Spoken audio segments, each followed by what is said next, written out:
الحمد لله رب العالمين والصلاة والسلام على سيد الأنبياء والمرسلين أما بعد فأعوذ بالله من الشيطان الرجيم بسم الله الرحمن الرحيم۔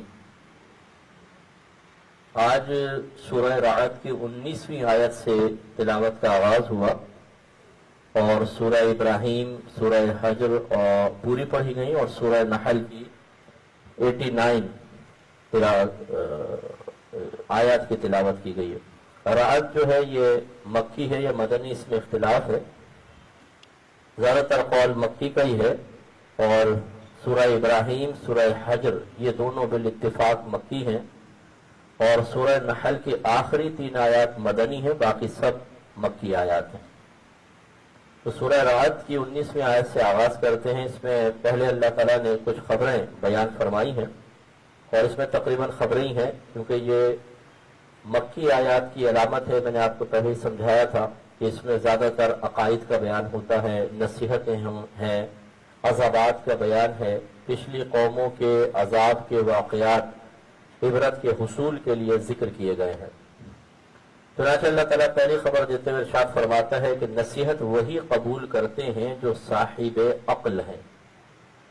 اس کا مطلب یہ ہوا اگر آپ اور میں اپنے بارے میں یہ فیصلہ کرنا چاہیں کہ ہم میں کوئی عقل کی تھوڑی بہت رمق ہے یا نہیں ہے، تو آسان سے ایک ضابطہ اللہ نے بیان فرما دیا کہ جو نصیحت قبول کرتا ہے وہ صاحب عقل ہوتا ہے۔ اور یقینی سی بات ہے کہ اجتماع ضدین محال ہے، ارتفاع ضدین محال ہے۔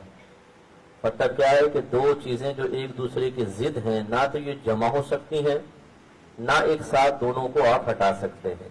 ایک ہوگی تو دوسری نہیں، دوسری ہوگی تو پہلی نہیں۔ دن ہے تو رات نہیں ہو سکتا، رات ہے تو دن نہیں، یہ نہیں ہو سکتا کہ دن بھی ہو رات بھی ہو۔ ایسے ہی کوئی شخص صاحب عقل ہو اور بے وقوف بھی ہو، یہ نہیں ہو سکے گا۔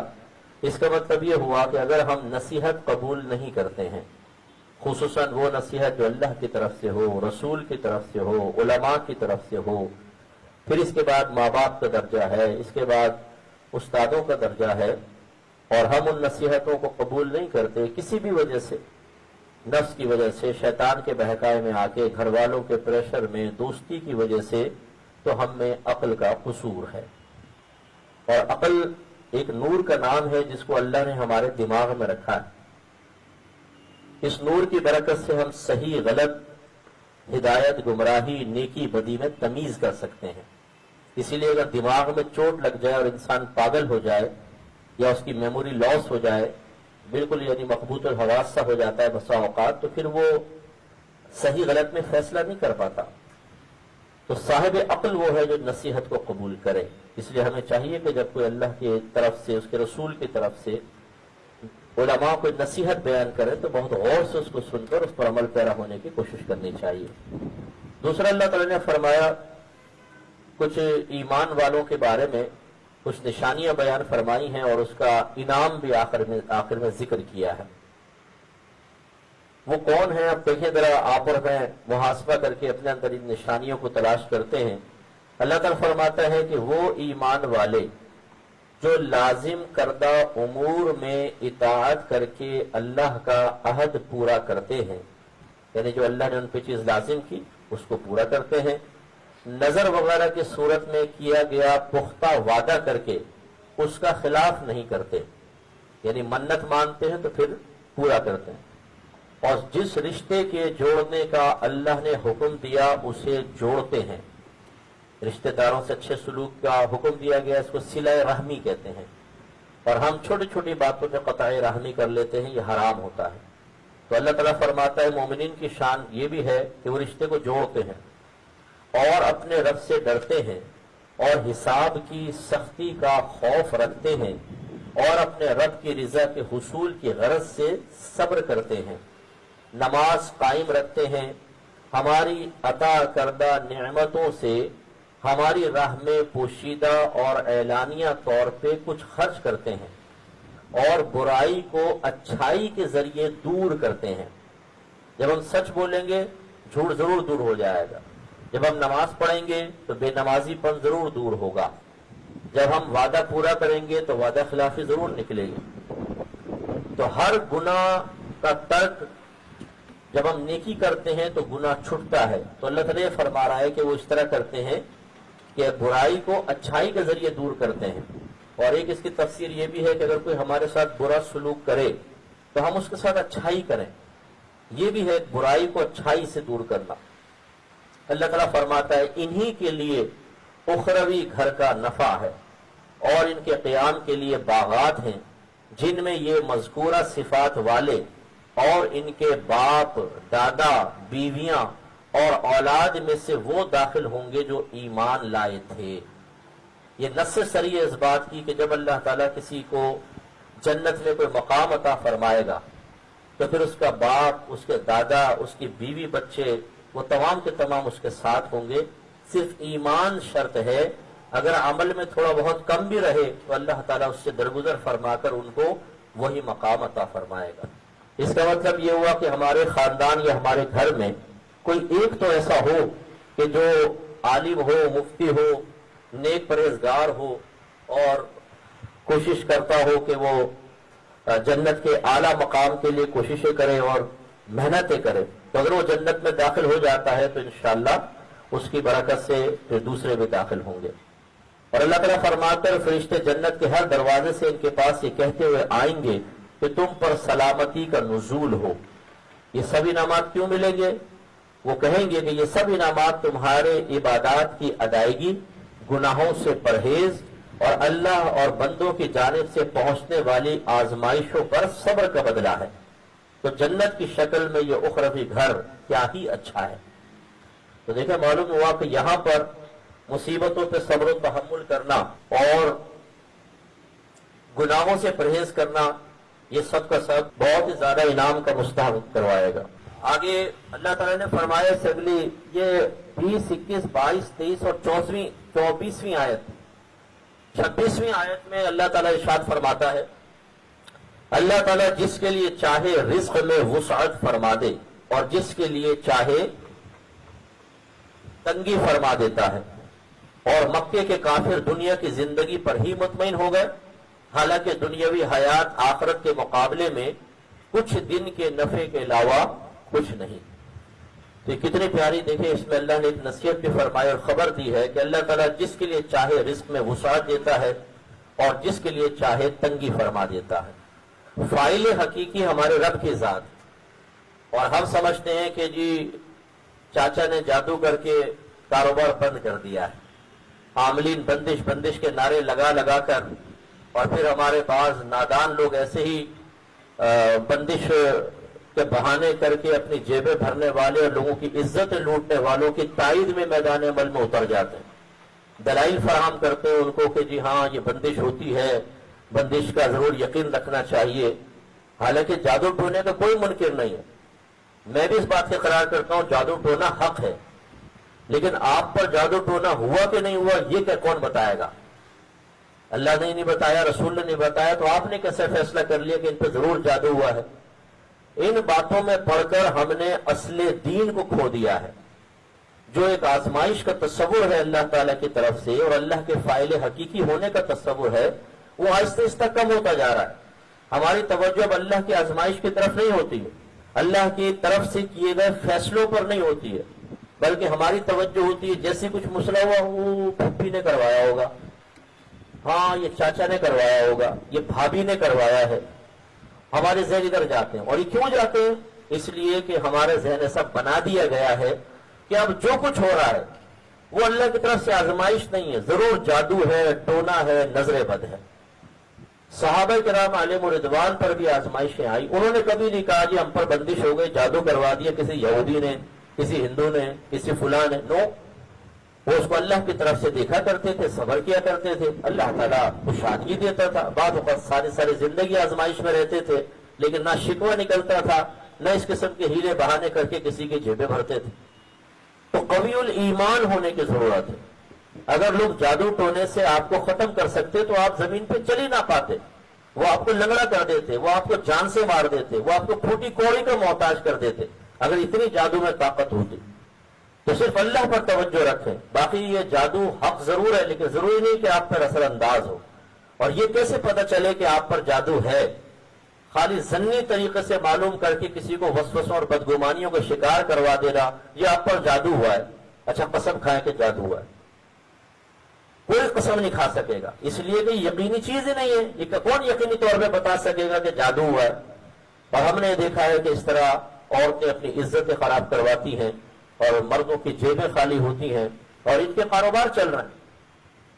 اب ایئر کا جو سر عام آتا ہے وہی دیکھ لیں، آج بھی 3 ڈبے پیروں کا اس میں ذکر کیا گیا تھا، لوٹ رہے ہیں لوگوں کو، کھسوڑ رہے ہیں، اور آپ دلائل فراہم کر رہے ہیں ایسے لوگوں کے لیے۔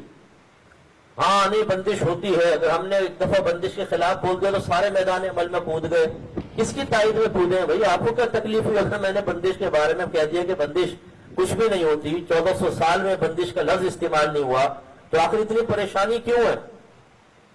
تو یہ بڑا ہمارا مسئلہ ہے کہ جب کوئی کسی کو قوی الایمان بنانے کی کوشش کرے، ہم اصل مذہب اصل دین کی تعلیمات کی طرف لے کر آئیں، تو بہت سارے نامعلوم کس وجہ سے اس طرح کے معاملات کرتے ہیں کہ لوگ ضعیف الاعتقادی کی طرف جانے پر مجبور ہو جاتے ہیں۔ اور دوسری دیکھیں بہت اہم بات ہے کہ مکے کے کافر دنیا کی زندگی پر ہی مطمئن ہو گئے، حالانکہ دنیاوی حیات آخرت کے مقابلے میں کچھ دن کے نفع کے علاوہ کچھ بھی نہیں ہے۔ یہ کافروں کی صفت بیان ہوئی ہے، لیکن آپ غور کریں تو کیا آج کا مسلمان اس پر پورا اترتا ہے کہ نہیں؟ ہمارے نزدیک دنیا کی دوڑ میں آگے نکل جانا ہی ہماری منزل ہے، چاہے وہ حرام طریقے سے ہو چاہے حلال سے ہو۔ حلال سے تو عموماً زیادہ آگے آدمی نہیں جا سکتا، تو پھر ہم حرام حلال کی تمیز بھلا کر آگے دوڑتے ہیں کہ اگر اس کے پاس 4 مکان ہے تو میرے پاس 5 ہو، اس کے پاس 10 دکانیں ہیں تو میرے پاس 20 ہونی چاہیے، اگر وہ لکھ پتی ہے میں کروڑ پتی ہو جاؤں، وہ کروڑ پتی ہے میں ارب پتی، وہ ارب پتی ہے تو میں کھرب پتی ہو جاؤں، اور پھر اس میں کئی ہزار کا اضافہ ہو جائے، یہ 1000 کھرب ان کے پاس دولت ہے۔ حالانکہ اتنی دولت جمع کرنے والا کھائے گا کتنا، پیے گا کتنا اور پہنے گا کتنا؟ یہ 3 چیزوں سے ہم نفع حاصل کرتے ہیں، باقی سارا کا سارا جمع کر کے دوسروں کے لیے چھوڑ دے جاتے ہیں۔ پھر اپنی نسلوں کو ہم یہ سبق دے دیتے ہیں کہ بیٹا جس طرح ہم نے اتنا جمع کرنے میں حرام حلال کو بھلایا، لیکن اس میں سے اتنا سا آٹے میں سے نمک کے برابر نفع حاصل کر سکے، باقی سب چھوڑ دیا، تمہیں بھی اسے سنت پر عمل کرنا ہے۔ وہ کہتا ہے ابا جان فکر مت کرے، میں بھی اتنے سے لے سکوں گا بس ساری زندگی میں، باقی اپنی اولاد کے لیے، پھر اولاد بھی اس میں سے اتنا، یعنی اب کس لیے جمع کر رہے ہیں؟ چھوڑنے کے لیے، آخرت کا وبال جمع کرنے کے لیے۔ یہ اللہ تعالیٰ نے ہمیں اس آیت میں سمجھایا۔ 27ویں 28ویں آیت میں کفار کی جانب سے نبی کریم صلی اللہ علیہ وسلم پر ایک اعتراض کا ذکر کیا اللہ نے، اور مکے کے کافر کہتے ہیں کہ ان پر، یعنی ہمارے نبی کریم صلی اللہ علیہ وسلم پر، ان کے رب کی جانب سے عصا اور اونٹنی کی مثل کوئی نشانی کیوں نہ اتاری گئی؟ عصا حضرت موسیٰ علیہ السلام کو ملا تھا اور اونٹنی حضرت صالح علیہ السلام کو، تو اب ہمارے آقا صلی اللہ علیہ وسلم نے اپنے نبوت کے کتنے دلائل پیش فرمائے، چاند کے 2 ٹکڑے فرمائے۔ ہمارے سرکار نے 40 سال تک کسی کے پاس جا کر علم نہیں سیکھا، کوئی کتاب کبھی آپ کے ہاتھ میں نہیں آئی، اہل کتاب سے آپ کا رابطہ نہیں تھا، اور پھر 40 سال کے بعد جب آپ نے قرآن ان کے سامنے پیش کیا تو چیلنج کیا کہ اس کی ایک سورہ ایک جیسی آیت تو بنا کے لے آؤ، اور وہ نہ لا سکے۔ یہ کتنے بڑی نبوت کی دلیل تھی کہ جس نبی نے 40 سال تک تمہارے درمیان گزارا کیا ہے، تمہاری طرح ہی بولتا رہا ہے، وہ بالکل تم بھی قریشی، وہ بھی لغت قریش میں کلام فرماتے رہے، اور اب اچانک وہ ایک ایسا کلام کر رہا ہے کہ تم اس کا مقابل لانے سے عاجز آ گئے، اور کون سی دلیل چاہیے بھائی؟ لیکن جس نے نصیحت نہیں ماننی ہوتی وہ ایسا بہانہ کرتا۔ تو انہوں نے کہا کہ یہ عصا اور اونٹنے کی مثل کوئی نشانی کیوں نہ اتاری گئی ان کے ساتھ؟ اے رسول آپ فرما دیجئے کہ بے شک اللہ تعالیٰ جس کے لیے چاہتا ہے گمراہی تک رسائی آسان فرما دیتا ہے۔ تو اس سے ہمیں سبق حاصل کرنا چاہیے، بعض اوقات جب کسی کو دین سمجھایا جائے، خصوصاً جو ہمارے باہر کے ملکوں میں سن رہے ہیں، ان کے گھروں میں بہت سارے ایسے لوگ ہوتے ہیں، کیونکہ جب ہمارے باہر والے کے لوگ ہوتے ہیں، ہر ایک تو نہیں لیکن بہرحال بہت سے ایسے ہیں، پھر یہ سمجھتے ہیں شاید امریکہ میں یا UK میں، اٹلی میں، جرمنی میں، کینیڈا کے اندر سیٹل ہو جانا یہ ہماری بہت زبردست عقل مندی کی دلیل ہے۔ جو پاکستان میں ہیں، ہندوستان میں، بنگلہ دیش، وہ سب کم عقل تھے، بیچارے ضعیف العقل تھے، ان کو کچھ سمجھ ہوتی تو ہماری طرح USA میں نہ آ کے بیٹھ جاتے۔ اس کا ایک نتیجہ یہ نکلتا ہے، میں نے یہ دیکھا ہے کہ وہ نصیحت قبول نہیں کرتے۔ جب آپ قرآن سنائیں گے اپنی عقل کی دلیل سامنے پیش کریں گے، حدیث سنائیں گے اپنی عقل کے ترازو پہ پرکھ کے اس کا انکار کریں گے۔ یہ کفار کا طریقہ تھا۔ ساری نشانیاں دیکھ کر ہمارے آقا صلی اللہ علیہ وسلم کو جو چہرہ انوری ایسا تھا کہ کفار بعض اوقات کہا کرتے تھے یہ کسی جھوٹے کا چہرہ نہیں ہو سکتا، لیکن اس کے باوجود پھر اپنی عقل استعمال کرنا اور خواہ کے اعتراضات۔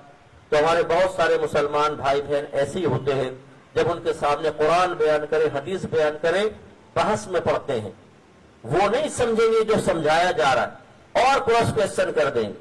اچھا یہ بتاؤ، اب ہمیں سمجھا رہے فلاں مولوی صاحب ایسا کیوں کرتے ہیں؟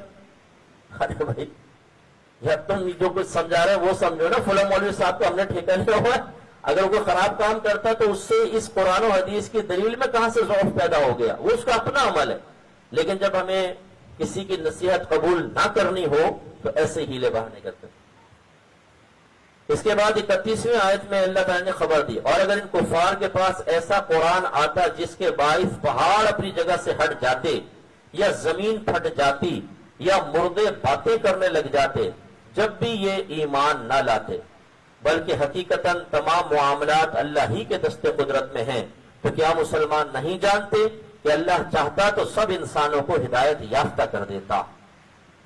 تو دیکھیں، اللہ کے دست قدرت میں اللہ تعالیٰ چاہے سب کو نیک بنا دے، اللہ تعالیٰ چاہے سب کی پریشانیاں دور کر دے، اللہ تعالیٰ چاہے سب کو جنت میں داخلہ عطا فرمائے، لیکن اللہ تعالیٰ نے معاملات ہمارے سپرد کیے ہیں۔ ہدایت کے لیے نبی بھیجے، عقل عطا فرمائی، اچھائی کو اختیار کرو، برائی کو چھوڑو۔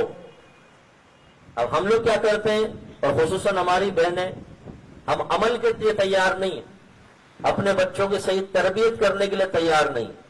پھر جب معاملہ خراب سامنے آتا ہے تو ہمیں یاد آتا ہے وظیفہ، مفتی صاحب کو وظیفہ دیجیے گا، بچے نماز نہیں پڑھتے۔ بھائی وظیفوں سے کیسے نماز پڑھی جائے گی؟ وظیفوں سے نمازی کوئی نہیں بن سکتا۔ اللہ چاہے تو خیر بہت کچھ ہو سکتا ہے، لیکن ہمارے نبی کی یہ تعلیم نہیں ہے۔ میں اس اعتبار سے آپ کو عرض کر رہا ہوں، اپنے نفس سے لڑنا پڑتا ہے، جہاد کرنا پڑتا ہے، تب کہیں جا کے انسان کامیاب ہوتا۔ 32ویں آیت میں اللہ نے فرمایا، اور اے رسول بے شک آپ کی مثل آپ سے پہلے رسول کا بھی مذاق اڑایا گیا، تو اولاً میں نے کفار کو کچھ عرصے مہلت دی اور پھر انہیں اپنی سخت گرفت میں لے لیا، تو کافر عبرت حاصل کریں کہ میرا نازل کردہ عذاب کیسا ہے۔ اس سے ہمارے وہ دیندار بھائی بہن ذرا درس حاصل کریں، جب وہ تبلیغ کرتے ہیں اور سامنے سے مذاق اڑایا جاتا ہے تو ڈسہارٹ ہو جاتے ہیں، اور پھر وہ دل میں کہتے ہیں کہ یار یہ دیکھو سامنے والا بات نہیں مان رہا، گناہ گار بھی ہے، اس پر کیوں نہیں آزمائش آتی ہے، اللہ سے وہ کیوں نہیں پکڑتا، اس کے اوپر عذاب نازل کیوں نہیں ہوتا، شراب یہ پیتا ہے، چرس یہ پیتا ہے، عورتوں کے پاس یہ جاتا ہے، ناجائز تعلقات قائم کیے ہوئے ہیں، خراب حرکتیں کر رہا ہے، حرام کما رہا ہے، اسے کچھ نہیں ہوتا۔ یہ ہے اس کا جواب کہ اللہ تعالیٰ نے فرمایا، تو اولاً میں نے کفار کو کچھ عرصے مہلت دی اور پھر انہیں سخت گرفت میں لے لیا۔ جب اللہ تعالیٰ کسی نافرمان کی فوری طور پر گرفت نہیں فرماتا تو یہ اس کی رحمت کی نہیں، اس کے قہر کی دلیل ہے، اس کو ڈھیل دے رہا ہے، پھر جب پکڑے گا تو پھر چھوڑتا نہیں۔ 43ویں آیت میں اللہ نے فرمایا، رسول کفار کہتے ہیں کہ آپ من جانب اللہ نہیں بھیجے گئے ہیں، آپ کہہ دیجئے کہ میری رسالت پر میرے، تمہارے اور اہل کتاب میں سے اہل علم مومنین کے درمیان اللہ کا گواہ ہونا ہی کافی ہے۔ یہ بھی تبلیغ دین والوں کے لیے ایک بہترین اصول بیان کیا گیا کہ بسا اوقات جب آپ تبلیغ کریں گے تو سامنے والے آپ کی بات کو تسلیم نہیں کریں گے، تو ڈس ہارٹ ہونے کی ضرورت نہیں، اپنا دل چھوٹا کرنے کی ضرورت نہیں۔ ہمارا کام سامنے والے کو منوانا نہیں ہے، اسے صرف بتانا ہے، مانے نہ مانے۔ تو ہمارے نبی نے فرمایا تم ایمان لاؤ یا نہ لاؤ، اللہ تعالیٰ میرے حق ہونے پر گواہ ہے، مجھے اتنا ہی کافی ہے۔ بس یہ جرأت اور یہ ہمت اور یہ ذہن بنانا بہت ضروری ہے، تب ہم حوصلے کے ساتھ اور استقامت کے ساتھ تبلیغ دین کر سکیں گے۔ سورہ ابراہیم میں بھی اللہ نے کچھ خبریں دی ہیں۔ پہلی خبر ہے کہ کافروں کے لیے بربادی ہے۔ اس میں ہمیں ایک جہت سے اللہ کا شکر ادا کرنا چاہیے کہ اللہ تعالیٰ تو نے ہمیں مسلمان بنایا۔ میں بارہا عرض کرتا ہوں کہ اللہ تعالیٰ آپ کو کسی بت پرست کے گھر میں پیدا کرتا تو آپ کیا کر رہے ہوتے؟ بتوں کی پوجا کر رہے ہوتے، اور حق سمجھ کے کر رہے ہوتے ہیں۔ اور بعض ہر مذہب میں ایکسٹریمسٹ قسم کے لوگ ہوتے ہیں جو بہت ہی سخت ہوتے ہیں اپنے مذہب کے اندر۔ اگر کسی کافر کو اپنے مذہب میں سختی حاصل ہو گئی تو اس کا مطلب وہ کبھی مسلمانی کی طرف تو آئے گا جائے گا نہیں، اس کے لیے تو بربادی بربادی ہے۔ تو اللہ کا شکر ادا کیا کرے کہ اللہ نے آپ کو مجھے ایک مسلمان گھرانے میں پیدا کیا۔ اور اللہ تعالیٰ نے پھر کافروں کی کچھ صفات ذکر کی، بڑی توجہ طلب ہے۔ اللہ تعالیٰ فرماتا ہے کافروں کے لیے بربادی ہے۔ کون کافر؟ جو دنیاوی زندگی کو آخرت کے مقابلے میں محبوب رکھتے، اللہ کے راستے سے روکتے اور اس میں ٹیڑھا پن چاہتے ہیں اور حق سے بہت دور گمراہی میں مبتلا ہیں۔ تو پہلی صفت دنیاوی زندگی کو آخرت کے مقابلے میں محبوب رکھتے ہیں۔ مجھے اور آپ کو سوچنا چاہیے یہ صفت ہمارے اندر نہیں ہونی چاہیے۔ تو اس کا احتساب کا طریقہ یہ ہے کہ غور کریں کہ 24 گھنٹے میں سے کتنا گھنٹہ ہم اپنی موت کے بارے میں، قبر کے بارے میں، اللہ تعالیٰ کی بارگاہ میں میدان محشر میں حاضر ہو کر حساب و کتاب دینے کے بارے میں، پوسرات کے بارے میں، جنت یا دوزخ کے بارے میں سوچتے ہیں۔ اسی طرح جو ہم نے لوگوں پر زیادتیاں کی ہیں ان زیادتیوں کا آخرت میں حساب و کتاب دینا پڑے گا۔ اگر کسی بہن نے اپنے شوہر سے بدتمیزیاں کی ہیں اور ان کے حق میں کوتاہی کی مرتکبہ ہوئی ہیں انہیں جواب دینا ہوگا۔ اسی طرح اگر کوئی شوہر ہے اس نے بیوی کے حق میں کوتاہی کی ہے اور اس کو اذیت اور تکلیف میں رکھا ہے اسے اس کا حساب دینا ہوگا۔ تو یہ ہم کتنا سوچتے ہیں ان چیزوں کے بارے میں اپنی، یار میں نے بہت غلط کام کیے ہیں، زیادتی کی ہے یہ، لیکن ہماری سوچ و فکر کیا ہوتی ہے؟ بال سے لے کر ناخن تک، خواتین خاص طور پہ سارے دن اپنے بال دیکھیں گے، چھوٹے ہو رہے ہیں میرے بال، 2 منہ نکل آئے میرے بالوں کے، میرے منہ پہ یہ دانہ نکل آیا، یہ کیوں نکل آیا جی، ناخن بڑے ہو جائیں، فیشن کون سا نیا آ رہا ہے، سینڈل کون سی آ رہی ہے، اب یہ عید قریب آ رہی ہے، شوہروں کی جیبیں خالی کرنے کے سلسلے میں بہنوں نے چھری کاٹے تیز کر لیے ہیں۔ جب قربانی کے دن آتے ہیں تو چھری کاٹے حقیقتاً بکروں کے لیے تیار ہوتے ہیں، اور جب عید آتی ہے یہ والی تو اس میں شوہروں کے لیے چھریاں تیز ہوتی ہیں، اور وہ چھری وہ والی نہیں، حقیقی زبان کی چھری تیزی کے ساتھ چلتی ہے، شوہر کہتا ہے بھائی جان چھوڑ۔ تو یہ جو دنیا کے اندر مشغول ہو گئے بہت زیادہ، یہ صحیح نہیں۔ ہماری سوچ و فکر نوجوانوں کی دیکھ لیں، گناہ، نئے نئے گناہ، نئی نئی دوستیاں، سوشل میڈیا، دنیا میں ایسے غرق ہو گئے ہیں کہ اگر، اور اس کے ایک بڑی علامت آپ کو بتاؤں، دنیا کا نقصان ہو تو دل مغموم ہو جائے اور چہرہ اتر آئے، بات کرنے کو دل نہ چاہے، آخرت کا نقصان ہو تو کوئی مسئلہ نہیں۔ یہ اس بات کی علامت ہے کہ ہم نے دنیا کو دین پر یا آخرت پر ترجیح دی ہوئی ہے۔ ایک اور مثال لے لے، سمجھ میں آسانی رہے گی۔ فجر کی نماز قضا ہو جائے اور 5000 کا نوٹ گر جائے، بتائے مسلمان کو صدمہ کس سے ہوگا؟ حقیقتاً غور کریں۔ عورتوں کی خاص طور پہ مثال لیں کہ اگر کسی بہن کے 5000 کا نوٹ گھر سے غائب ہو جائے، جو یہ شور مچائیں گی اور سال ہر سال تک اس کا درد اور غم اور دکھ اور درد دل میں محسوس کرتی رہیں گی۔ اور نماز قضا ہو جائے تو کتنے آرام سے، میری تو آج فجر نکل گئی، زور میں مہمان آ گئے تھے، عصر میں تھک گئی تھی، لیٹ گئی، آنکھ لگ گئی تھی، مغرب کے اندر وہ بچوں کو مجھے بھیجنا تھا ٹیوشن سینٹر میں، اور عشاء میں تو بھائی بالکل ہمت نہیں ہوتی ہے میری۔ واہ بھائی واہ، نازک پڑی، بڑی نازک ہو گئی آپ۔ یہاں تو یہ تھوڑی سی تکلیف برداشت نہیں ہو رہی، جب اکیلے سب گھر والے قبر میں چھوڑ کر آ جائیں گے تب وہاں کا عذاب کیسے برداشت ہوگا؟ اس لیے ہم سب کو اس کے بارے میں سوچنا چاہیے۔ اگلی ایک اور اللہ نے خبر دی ہے، اللہ تعالیٰ فرماتا ہے اور ان رسول نے، ان رسولوں نے اللہ سے دشمنوں کے خلاف فتح طلب کی، اور ہر سرکش اور انانیت پر قائم رہنے والا خسارے میں رہا۔ بروز قیامت جہنم اس کے سامنے ہوگی۔ خسارے میں کون رہا؟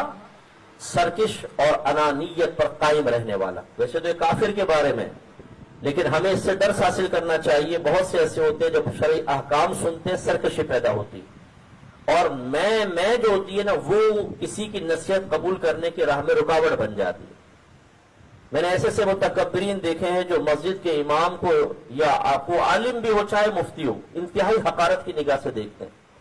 ان کا اپنا ایک موڈ ہوتا ہے، ٹی وی پہ اگر کوئی بڑا عالم بیٹھا ہوگا اس کی نصیحت قبول کریں گے، لیکن اپنی مسجد میں جا کے جب نماز پڑھیں گے تو مسجد کا امام انتہائی حقیر ہے ان کے نزدیک، اس کی نصیحت امام صاحب ہے، ان کی کون قبول کرے؟ یہ غلط رویہ ہے، غلط طریقہ ہے۔ بہت سے نوجوان ایسے ہوتے ہیں ماں باپ وہی نصیحت کر رہے ہیں نہیں مانیں گے، اور باہر جائیں گے دوست وہی بات کہنے کو مان لیں گے۔ یہ انانیت ہوتی ہے، بسا اوقات ہمارے قلب کا ایک تکبر، غرور ہوتا ہے کہ ہم یہ نہیں دیکھتے کہ نصیحت کیا ہے، بلکہ ہم یہ دیکھتے ہیں کہنے والا کون ہے۔ پھر جب ہمارا جس کے سامنے ہمارا نفس عاجزی محسوس کرے اس کو قبول کر لیتے ہیں، اور جس کے سامنے تکبر محسوس کرے اس کو رد کر دیتے ہیں۔ یہی کافروں نے کیا تو انجام کیا ہوا؟ اللہ تعالیٰ فرماتا ہے کہ جہنم اس کے سامنے ہوگی جس میں داخل کیا جائے گا، اور وہاں اسے دوزخیوں کے زخموں سے رسنے والے پیپ اور خون سے ملا ہوا پانی پلایا جائے گا۔ کراہت کے باعث بمشکل اس کا تھوڑا تھوڑا گھونٹ لے گا، اور طبعی نفرت کے سبب گلے سے نیچے اترنے کی یا اتارنے کی امید نہ ہوگی، اور مختلف عذابات کے نتیجے میں اسے ہر طرف سے موت آتی محسوس ہوگی لیکن مرے گا نہیں، اور ہر عذاب کے بعد ایک اور سخت عذاب۔ یہ 15ویں 16ویں اور 17ویں آیت میں اللہ نے کافر کا انجام بیان کیا۔ میں اپنے مسلمان بھائیوں بہنوں سے گزارش کرتا ہوں کہ اپنا دین سیکھیں، خصوصاً عقائد۔ اللہ نہ کرے ایسا نہ ہو کہ ہم ایک مسلمان گھرانے میں پیدا ہوئے اور کسی عقیدے کی خرابی کی وجہ سے کافر ہو گئے، پھر یہ انجام ہوگا۔ ہر ٹی وی پہ آنے والے کا بیان سننے والا نہیں ہوتا، یہ اچھی طرح سمجھیے گا۔ اسی طرح یوٹیوب پر ہر بیان سننے والا نہیں ہے۔ ہزارہ لوگ بیٹھے ہیں جو گمراہیاں عام کر رہے ہیں، بہت سوچ سمجھ کر جو مستند علماء کرام ہیں جن پر آپ کا اچھا اعتماد ہے، جو عقائد کے اعتبار سے آپ کو بالکل درست محسوس ہوتے ہیں، ان کے مشورے کے بغیر ہرگز کچھ نہ سنیں۔ ایسا ایمان نکلے گا کہ آپ کو پتہ بھی نہیں چلے گا، اتنے خطرناک طریقے سے ایسی باتیں آج کل ہو رہی ہیں۔ 21ویں آیت میں اللہ تعالیٰ نے فرمایا اور تمام مخلوق اللہ کی بارگاہ میں اعلانیہ طور پر حاضر ہوگی تو پیچھے چلنے والے کمزور۔ اب یہ ذرا غور سے دیکھیں، جو دوستوں کے پیچھے چلتے ہیں، جنہوں نے الٹے سیدھے لیڈر پکڑے ہوئے ہیں، الٹے سیدھے مقررین کی تقریروں کو قبول کر کے وہ پھر یہ نہیں دیکھتے کہ حق کیا ہے ناحق کیا ہے، جس آستانے جس تنظیم سے وابستہ ہیں وہ آستانہ ہمیشہ حق پر ہوگا، وہ تنظیم کبھی غلط نہیں ہو سکتی، سارا زمانہ خراب ہوگا۔ اس کا نتیجہ کیا نکلتا ہے اس سوچ اور فکر کا کہ اگر کوئی بھی تنظیم کی مخالفت کر دے یا اس سے رائے سے متفق نہ ہو یا آستانے سے نہیں ہے یا جس سے مجھے عقیدت ہے اس سے نہیں ہے، تو اب ہم بیٹھ جاتے ہیں سوشل میڈیا پر، اور پھر جو فائرنگ ہوتی ہے الامان والحفیظ، اپنے ایمان کو خطرے میں ڈالتے ہیں۔ بڑے بڑے علماء کو گالیاں بکنا، ان کی زوال عزت کے لیے کوششیں کرنا، یہ سب جاری و ساری ہے۔ یاد رکھیں اگر ہم نے اس طرح کے غلط اقدامات اٹھائے اور اپنے جوش عقیدت میں حق کو ناحق اور ناحق کو حق بنا کر اندھا دھند چلتے رہے، انجام بڑا خراب ہوگا۔ اب اسی طرح کچھ لوگوں نے جو کیا اس کا انجام دیکھیں، اللہ فرماتا ہے اور تمام مخلوق اللہ کی بارگاہ میں اعلانیہ طور پر حاضر ہوگی تو پیچھے چلنے والے کمزور، رہنمائی کرنے والے بڑوں سے کہیں گے کہ دنیا میں ہم تمہارے تابع تھے تو کیا تم ہم سے اللہ کے عذاب میں سے کچھ دور کر سکتے ہو؟ وہ جواب میں کہیں گے کہ اگر اللہ ہمارے لیے ہدایت کو آسان کر دیتا تو ضرور ہم بھی تمہیں ہدایت دے دیتے، لیکن دنیا میں کوتاہیوں کی وجہ سے اب ہم پر دونوں صورتیں برابر ہیں، اب کچھ نہیں ہو سکتا، چاہے پچھتائیں چاہے ڈھیٹ پن کریں، اب تو بس گئے ہم کام سے۔ اور کہتے ہیں کہ اظہار کریں، بے قراری کریں یا صبر کا مظاہرہ، ہمارے لیے کہیں جائے پناہ نہیں۔ تو یاد رکھیں جس ہم تو اندر دھند پیچھے چل رہے ہیں نا، ہم یہ سمجھتے ہیں جی یہ مجھے یہ بچا کر لے جائے گا جنت میں، یہ پاپا لے جائے گا، یہ جعلی ڈبہ پیر لے جائے گا، وہ پیر صاحب یہ کہہ رہے ہوں گے، میں تو خود پھنسا پڑا ہوں، آجے میرے بیٹے پیچھے پیچھے آ جائے، جیسے دنیا میں رہا تھا نا، دونوں ساتھ ہی چلتے ہیں جہنم میں۔ تو اس لیے بہت سوچ سمجھ کر، حق حق ہے ناحق ناحق ہے، تو ہمیں اچھی طرح سمجھ کر پھر چلنا چاہیے۔ 22ویں آیت میں اللہ نے فرمایا اور جب مخلوق کے لیے جنت و دوزخ کا فیصلہ ہو چکے گا، اب یہ دیکھیں غور سے، یہ کس کے بارے میں؟ ابلیس کے. ہم لوگ ابلیس کا کتنا کہنا مانتے ہیں. اللہ کے نبی فرمایا گاڑی رکھو، ابلیس کہتا ہے نہیں. ہم کس کا مانتے؟ نبی کریم فرمایا نماز پڑھو، ابلیس کہتا ہے نہیں. ہم کس کی مانتے ہیں؟ نبی کریم فرمایا حلال کماؤ، ابلیس کہتا ہے نو حرام کماؤ. ہم کس کی مانتے؟ ہماری بہنیں جو ہیں بہت سی بے پردہ ہوتی ہیں، نبی کریم نے پردے کا حکم دیا، شیطان کہتا ہے نہ پردہ نہ کرنا. ہم کس کا کہنا مانتے؟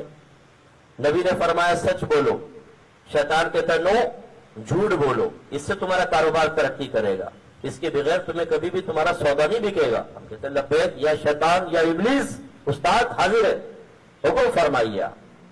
اتنے عرصے آپ سے دوستی کی ہے، آخر ایسا تو نہیں کر سکتے کہ ایسے موقع پر آپ سے وفاداری ختم کر دیں، بغاوت کا ڈنڈا اٹھا لیں. یہ کیسے ہو سکتا ہے؟ تو وہ شیطان کیا کرے گا ذرا یہ غور سے دیکھیں. اور جب مخلوق کے لیے جنت و دوزخ کا فیصلہ ہو چکے گا تو ابلیس سب کو مخاطب کر کے کہے گا کہ بے شک اللہ نے تم سے سچا وعدہ کیا تھا اور میں نے تم سے کیے ہوئے وعدے کا خلاف کیا، اور میرا تم پر دعوت دینے کے علاوہ کوئی قابو نہ تھا، بس تم نے اسے قبول کر لیا. تو اب مجھے ملامت نہ کرو بلکہ خود اپنے آپ کو ملامت کرو. نہ میں تمہاری فریاد کو پہنچ سکتا ہوں، نہ تم میری فریاد کو پہنچنے والے ہو. اس سے قبل دنیا میں جو تم نے مجھے بتوں کو معبود قرار دینے کی صورت میں اللہ کا شریک ٹھہرایا تھا، بے شک میں اس سے سخت بیزار ہوں. بے شک کافروں کے لیے دردناک عذاب ہے. دیکھیے خود شیطان کہے گا سب بیزار ان چیزوں سے جن میں نے تمہیں مبتلا کیا تھا.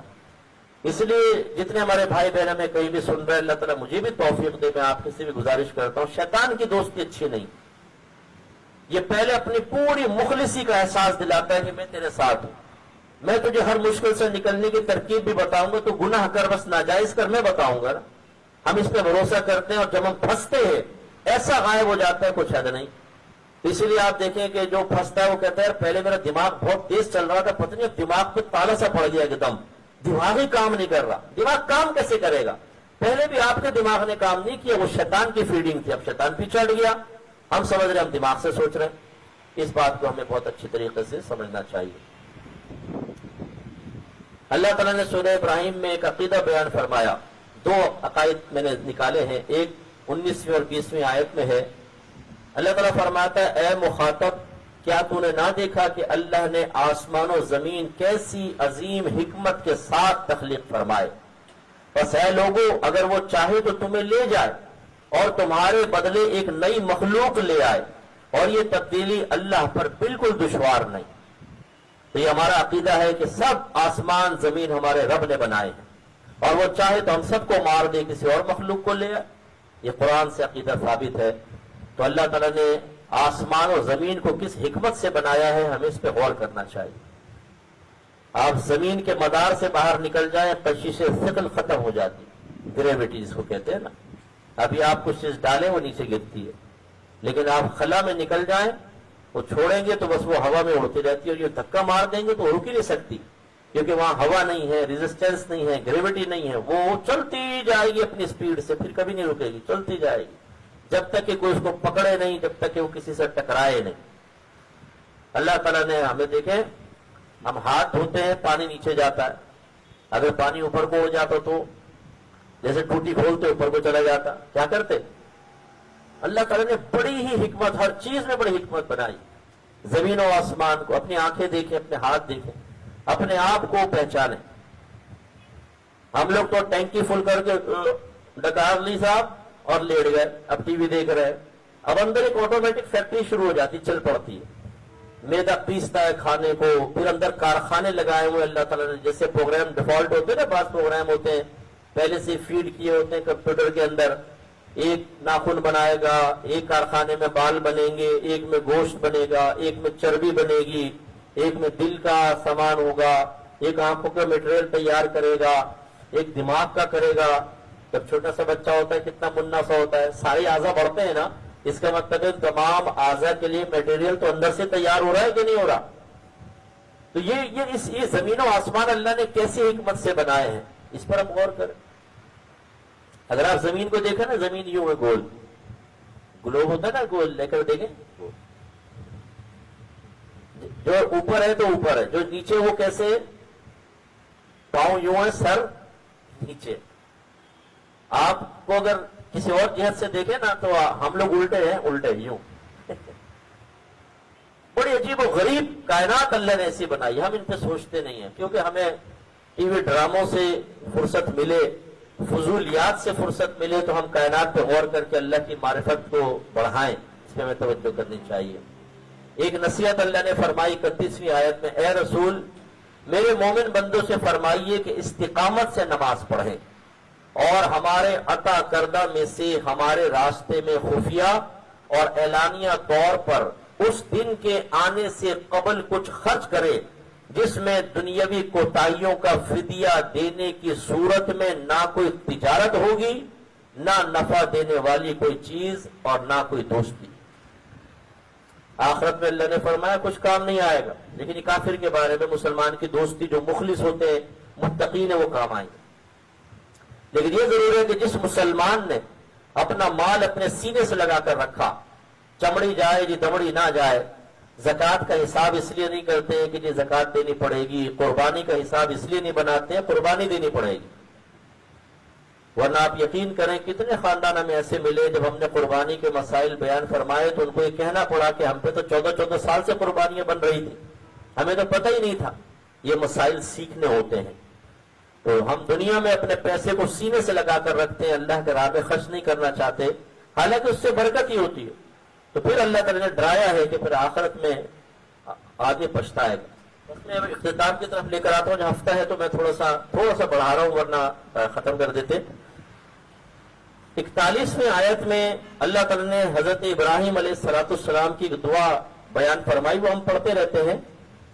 اے ہمارے رب مجھے، میرے والدین اور سب مسلمانوں کو حساب قائم ہونے والے دن بخش دینا. یہ حضرت ابراہیم نے دعا فرمائی. اب دعا ایک عمل ہے. وہ لوگ جو یہ کہتے ہیں کہ کسی کے عمل سے کسی کو نفع نہیں پہنچ سکتا، انہیں اس پر غور کرنا چاہیے. دعا ایک عبادت بھی ہے. اب دعا مخ العبادہ، میرے سرکار نے فرمایا کہ دعا عبادت کا مغز ہے.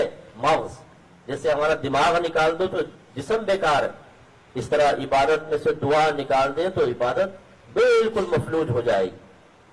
تو یہ ایک عمل ہے اور اس عمل سے یقیناً دوسروں کو نفع ہوتا ہے. اسی لیے اللہ نے دعا کو مشروع فرمایا، اس کا تعارف پیش فرمایا. اس لیے خیال بالکل غلط ہے کہ جی کسی کا بھی نیک عمل کسی دوسرے کو نفع نہیں دے گا. ہمارے نزدیک، اہل سنت کے نزدیک، ہم اپنا جو بھی نیک عمل ہے اس سے دوسروں کو نفع پہنچا سکتے ہیں. اس طرح کہ ہم بس دل میں ارادہ کریں کہ یا رب کریم میرے اس عمل کا ثواب فلاں کو بھی پہنچا دے، تو اللہ تعالیٰ اس کا بدلہ اسے بھی عطا فرمائے گا. یہ اس کی ایک بہترین دلیل ہے. سورۃ الحجر میں صرف کچھ خبریں ہیں، میں دو بس لی ہیں اس میں. ایک تو یہ کہ اللہ تعالیٰ فرماتا ہے بروز قیامت، غور سے سنیں مسلمانوں، غور سے سنیں، بروز قیامت اپنا اور مسلمانوں کا حال دیکھ کر کفار زبردست خواہش کریں گے کہ کاش وہ بھی مسلمان ہوتے. آج انگریزوں کی ترقیاں دیکھ کر، ان کی گوری چمڑیاں دیکھ کر، ان کے قد کاٹ دیکھ کر، ان کا لمبا چوڑا ہونا دیکھ کر، ان کے چہروں پر پھیلی ہوئی خوشیاں دیکھ کر بعض اوقات ہمارے مسلمان بیوقوف قسم کے اپنے مسلمان ہونے پہ شرمندہ ہونے لگتے ہیں. بعض تو ایسے بھی جاہل دیکھے جو کہتے ہیں ہم سے تو انگریزی اچھے ہیں. یہ تو بروز قیامت پتہ چلے گا کہ وہ کافر یہ کہہ رہا ہوگا کاش ہم مسلمان ہوتے. اور اللہ نے ہمیں مسلمان بنایا، ہم گلٹی فیل کرتے رہتے ہیں بسا اوقات. ہم سے مراد ہم میں سے ہر ایک نہیں، لیکن جو کرتا ہے، خصوصاً جو ہمارے باہر کے ملکوں میں جو ینگ جنریشن ہے وہ بہت سخت خطرے میں ہے کہ وہ ان لوگوں کے ساتھ رہ کر دیکھتے ہیں کہ ان کی کوئی پابندی نہیں ہے، جو مرضی کھاؤ پیو، جس مرضی سے ملو، جس طرح چاہو اپنی خواہش کو پورا کر لو. اور ہمارے مذہب میں ہے پابندیاں. تو تیزی کے ساتھ بہت ساری ہماری ینگ جنریشن مسلمانی چھوڑ کر اس طرف جا رہی ہے کہ آزادی ملے گی. انہیں اگر کاش کو ایسا سن رہا ہو اس کو یہ درس حاصل کرنا چاہیے. دوسرا اللہ نے ایک اور خبر دی، اور بے شک ہم نے انسان کی اصل یعنی آدم علیہ السلام کو خشک کھنکتی ہوئی مٹی سے بنایا جو حقیقتاً ایک سیاہ بودار گارا تھی. بو سے مراد ہمیشہ بدبو نہیں ہوتی ہے. دیکھیں مٹی کے اندر جب بارش ہوتی ہے تو مٹی میں سے اٹھتی ہے نا خوشبو, ایک بو اٹھتی ہے تو وہ بڑی سوندھی سوندھی ہوتی ہے. تو اللہ تعالیٰ نے فرمایا کہ آدم علیہ السلام کو مٹی سے بنایا گیا. اور یہ 26ویں آیت تھی. 27ویں میں اللہ نے فرمایا اور جن کی اصل یعنی ابلیس کو آدم سے پہلے بغیر دھوئیں کی آگ سے پیدا کیا. اس میں دو خبریں ملی کہ شیطان پہلے پیدا ہوا تھا, آدم علیہ السلام بعد میں. پہلے جنات تھے نا, پھر انسان. اور دوسرا یہ کہ شیطان کو بغیر دھوئیں کی آگ سے پیدا کیا.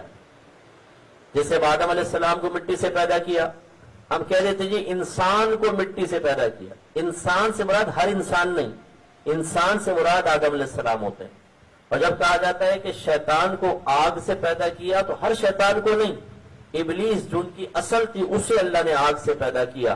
پھر ان جنات میں بھی شادیاں ہوتی ہیں, ان میں بھی زنا ہوتے ہیں, ان کی بھی جائز ناجائز اولاد پیدا ہوتی ہے اور وہ توالد و تناسل چلتا رہتا ہے اور نسلیں بڑھتی رہتی ہیں. اس کے بعد اللہ تعالیٰ نے 51 سے 77ویں آیت تک ابراہیم علیہ السلام کے پاس فرشتے آئے تھے قوم لوط پر عذاب نازل کرنے کے لیے. پھر لوط علیہ السلام کے پاس آئے, پھر عذاب نازل ہوا باقاعدہ, اس کا ذکر ہے. اور 78 سے 84 میں شعیب علیہ السلام اور صالح علیہ السلام کا تذکرہ ہے اور آپ کی قوموں پر جو عذاب آیا. اب بس سورہ نحل 2-3 باتیں اس میں کر کے ختم کرتے ہیں. سورہ نحل میں اللہ تعالیٰ نے 1 سے 17 نمبر آیت تک اپنے کافی سارے احسانات یاد دلائے. پڑھنے کے قابل ہیں, آپ پڑھیں کتنے اللہ نے احسان یاد دلائے ہیں.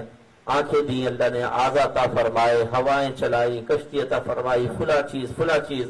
ہمیں ان کو پڑھنا چاہیے تاکہ اللہ کے احسانات کے جواب میں کم از کم یہ سوچ ہماری بنے کہ ایک دوست ساری زندگی اگر ایک احسان کر دیتا ہے, اگر ہم مطلب خوددار قسم کے اور سمجھدار قسم کے ہوتے ہیں تو اس کو یاد رکھتے ہیں اور ہم کہتے ہیں نہیں یار اس نے میرے برے وقت میں ساتھ دیا تھا, میں اس کا ساتھ دوں گا. بلکہ بسا اوقات تو ایسا ہوتا ہے کہ کسی نے ہمارے ساتھ اچھا سلوک کیا ہوتا ہے تو ہم ناجائز کام میں بھی تعاون کر دیتے ہیں, کہتے ہیں نہیں یار اس کا احسان ہے مجھ پر, کیا کروں یار, اب چلو کوئی بات نہیں کروا دیتا ہوں کام. تو ہم اس کا الٹا سیدھا کام بھی کر دیتے ہیں. تو پھر سوچئے کہ ایک دوست زندگی میں ایک بار احسان کرے تو تقاضائے مروت یہ ہو کہ ناجائز کام میں بھی تعاون ہو. اور جو رب قدم قدم پر احسانات فرمائے تو اس رب کی ہمیں کتنی اطاعت کرنی چاہیے. حالانکہ اس کو تو ہم بدلا اتار ہی نہیں سکتے, لیکن کہنا تو ماننا چاہیے. اللہ تعالیٰ نے اس میں عقیدہ ایک بیان فرمایا 40ویں آیت میں, جب ہم کسی چیز کی ایجاد کا ارادہ فرمائیں تو محض ہم اتنا کہتے ہیں کن ہو جا, تو وہ وجود میں آ جاتی ہے. فیکون, تو وہ فوراً ہو جاتی ہے. اللہ تعالیٰ کو کوئی میٹیریل تیار کرنے کی ضرورت نہیں پڑتی, سانچے ڈھانچے بنانے کی. نو, اللہ تعالیٰ ارادہ فرمائے تو ٹھیک ہے, اس کے ارادے کے مطابق جیسے آدم علیہ السلام کا پہلے پتلا بنایا, پھر اس میں روح پھونک دی گئی. لیکن کیا اللہ تعالیٰ پتلا بنانے کا محتاج تھا؟ نو. بس اللہ تعالیٰ ارادہ فرماتا, وہ اس تلفظ کن کا بھی محتاج نہیں ہے. یہ تو صرف ہمیں سمجھانے کے لیے وہ کن فرماتا ہو جاتا. بعضوں نے کہا کن سے مراد یہ نہیں ہے کہ اللہ تعالیٰ زبان سے جیسے ہم کہتے ہیں کن, ایسے کلام فرماتا ہے باقاعدہ کن. نو, بس اللہ تعالیٰ ارادہ فرماتا ہے یہ ہو جائے, فوراً ہو جاتا. یہ ہمارے رب کا کمال ہے. اور 43ویں آیت میں اللہ نے فرمایا اور اے رسول ہم نے آپ سے قبل بطور نبی فرشتے نہیں بلکہ فقط مرد ہی بھیجے جن کی طرف ہم نے وحی فرمائی. تو اے مکے کے کافر لوگوں, اگر تم نہیں جانتے تو توریت و انجیل کے علماء سے سوال کرو, کیونکہ ان کا بڑا رابطہ رہتا تھا اہل کتاب سے, تو ان سے پوچھ لو, تم نبی کو جھٹلاتے ہو. تو اس میں 2 خبریں دی. پہلی بات یہ کہ کوئی فرشتہ رسول بن کر نہیں آیا ہے, انسان آیا. نمبر 2, کوئی عورت کبھی نبی نہیں بنے گی, کیونکہ اللہ نے فرمایا فقط مرد ہی بھیجے ہیں ہم نے. اس لیے کوئی اگر عورت نبوت کا دعویٰ کرے تو وہ جھوٹی ہوگی. کیا ہے ایک آدھ عورتوں نے ماضی میں, تاریخ میں, لیکن وہ جھوٹی نکلی. 49ویں 50ویں آیت میں اللہ نے ایک اور عقیدہ بیان فرمایا, اور یہ بھی ایک غلطی کے ازالے کے لیے میں نے خاص طور پہ اس کو لیا. اللہ تعالیٰ فرماتا ہے اور جو آسمانوں میں اور جو زمین میں چلنے والے ہیں اور فرشتے سب اللہ ہی کو سجدہ کرتے ہیں. اور وہ فرشتے اس کی عبادت سے تکبر نہیں کرتے. تکبر کرنے کا مطلب عبادت کو ترک کرنا. ہم بعض اوقات تکبرن عبادت کو اختیار نہیں کرتے ہیں, یہ غلط ہوتا ہے. بہت سے حج کیوں نہیں کرتے؟ او ہو بڑی گرمی ہوگی, سب کے درمیان گھومنا پڑے گا, طواف میں نو بنا ہم نہیں کر رہے. اسی طرح وہ جماعت سے نماز اس لیے نہیں پڑھتے کہ کوئی غریب ساتھ آ کے کھڑا ہو جائے گا تو اس کے پسینے کی بو محسوس ہوگی, یہ تکبر. اسی طریقے سے اگر کوئی عبادت نہیں کرتا, اس میں بھی ایک تکبر ہے. وہ کیسے؟ اگر ہم کسی کو اپنا بڑا سمجھتے ہیں اور عقیدت ہوتی ہے, محبت ہوتی ہے, ڈر و خوف ہوتا ہے, کیا ہم اس کا کہنا ٹالتے؟ کبھی بھی نہیں. لیکن اگر کوئی ایسی عام سا دوست بول دے, آپ لکھپتی ہیں, آپ جا رہے ہیں, کوئی فٹ پاتھ پہ بیٹھا ہوا کوئی فقیر آپ کو کچھ بول دے, بھائی یوں کر لو, آپ کریں گے؟ کوئی دوست سے کون مانتا؟ اور اگر کوئی حقیر سا ہمیں بہت ہی معمولی سے بولے تو کون مانے؟ اس کا مطلب یہ ہوا کہ جب ہمارا نفس کسی کے سامنے زیر ہوتا ہے, پستی محسوس کرتا ہے تو اطاعت کرتا ہے, اور جب اپنے آپ کو بڑا سمجھتا ہے تو انکار کر دیتا ہے. بس جو عبادت کا ترک کرتا ہے, چاہے وہ لاکھ قسمیں کھائے کہ میرے دل میں تکبر نہیں, لیکن ترک عبادت ہی تکبر کی دلیل ہے. کیوں؟ اس لیے اس نے اللہ کے حکم کو انتہائی معمولی سمجھا ہے. اگر بڑا سمجھتا, اپنے نفس کو کمتر سمجھتا تو عمل کرتا. اس چیز کو بہت سمجھنے کی ضرورت ہے. اور اللہ تعالیٰ فرماتا ہے کہ یہ فرشتے اپنے اوپر اپنے رب کے عذاب کا خوف رکھتے ہیں اور وہی کرتے ہیں جو انہیں اللہ کی طرف سے حکم ہو. تو یہ بھی ایک امپورٹنٹ بات ہے. ایسی کوئی بھی روایت کبھی نہ سنے نہ بیان کریں جس میں فرشتوں کی طرف کسی گناہ یا گستاخی کی نسبت کی گئی ہو. فرشتہ کبھی اپنی مرضی سے کوئی کام کرے گا ہی نہیں, وہ صرف اللہ کی مرضی سے کرے گا. بس قرآن کہہ رہا ہے کہ وہی کرتے ہیں جس کا اللہ تعالیٰ ان کو حکم دیتا ہے. اس لیے ایسی کوئی روایت کبھی بیان نہ کریں. ایک چھوٹی سی مثال دے دیتا ہوں, اگر لوگوں نے لکھی ہے کتابوں میں, اور اس میں بہت سے لوگ ناراض بھی ہو جاتے ہیں, اعتراض کرنے لگتے ہیں, لیکن دلیل تو قرآن کی میں دے رہا ہوں, قرآن سے آپ ثابت کریں نا ہماری بات کو غلط. کہ نبی کریم صلی اللہ علیہ وسلم سفر معراج پہ جا رہے تھے, جب آسمان سے گزرے تو تمام فرشتے تعظیماً کھڑے تھے. ایک ذکر الہی میں مشغول تھا, آپ کی تعظیم کے لیے کھڑا نہ ہوا. جب سرکار چلے گئے, جب واپس آئے تو دیکھا کہ وہ اس کے پرور ٹوٹے پڑے ہیں اور وہ بڑے عذاب میں مبتلا ہے. تو سرکار نے فرمایا کہ تمہارے ساتھ ایسا کیسے معاملہ ہوا؟ تو اس نے کہا کہ اے اللہ کے رسول, اصل میں آپ کی تعظیم میں کھڑا نہ ہوا, میں اللہ کے ذکر میں مشغول تھا, تو میرے ساتھ یہ معاملہ ہوا. تو نبی کریم نے پھر اللہ کی بارگاہ میں سفارش کی, تو اللہ کی طرف سے حکم آیا کہ یہ اتنی تعداد میں آپ پر درود پاک پڑھ لے تو اس کی سزا ختم ہو جائے گی. اس نے درود پاک پڑھا, اس کے پر پھر ٹھیک ہوگا. اب یہ روایت آپ دیکھیں, وہ فرشتہ اگر ذکر میں مشغول تھا, اپنی مرضی سے تھا یا اللہ کے حکم سے تھا؟ لازم بات ہے وہی کرتے ہیں جس کا اللہ ان کو حکم دیتا ہے. اب اگر وہ اللہ کی اطاعت میں تھا تو پھر اس کو سزا کیسے مل سکتی ہے, آپ سوچئے. اور اگر اللہ کے نبی کی تعظیم کا حکم تھا تو وہ بیٹھا کیسے رہ سکتا ہے؟ اس کا مطلب اس کی ڈیوٹی وہی لگائی گئی تھی نا, تو وہ بیچارہ وہ تو اپنی ڈیوٹی میں مشغول تھا. اگر اس روایت کو مان لیا جائے تو یہ مطلب اس طرح کی روایات پبلک میں خاص طور پر بیان نہ کرے جو نصوص قطعیہ کے مضامین کے خلاف ہو. اس میں ایک خبر اللہ نے بیان فرمائی جو میں نے لی 58-59 آیت میں. کفار جو تھے وہ اللہ تعالیٰ کی طرف فرشتوں کو بیٹیوں کے طور پہ منسوب کرتے تھے. وہ کہتے تھے یہ اللہ کی بیٹیاں ہیں. اللہ تعالیٰ نے فرمایا, اور یہ کس طرح اللہ کی جانب بیٹیاں منسوب کرنا مناسب سمجھتے ہیں, حالانکہ جب خود ان میں سے کسی کو بیٹی ہونے کی خوشخبری دی جاتی ہے تو سارا دن اس کا چہرہ غم سے سیاہ رہتا ہے اور پیچو تاب کھاتا رہتا ہے, اور اس خوشخبری کو برا سمجھتے ہوئے شرم و عار دلانے کے خوف کے باعث لوگوں سے چھپتا پھرتا ہے. کیا اور پھر سوچتا ہے کہ کیا اسے ذلت کے ساتھ مقید رکھے یا مٹی میں دبا دے.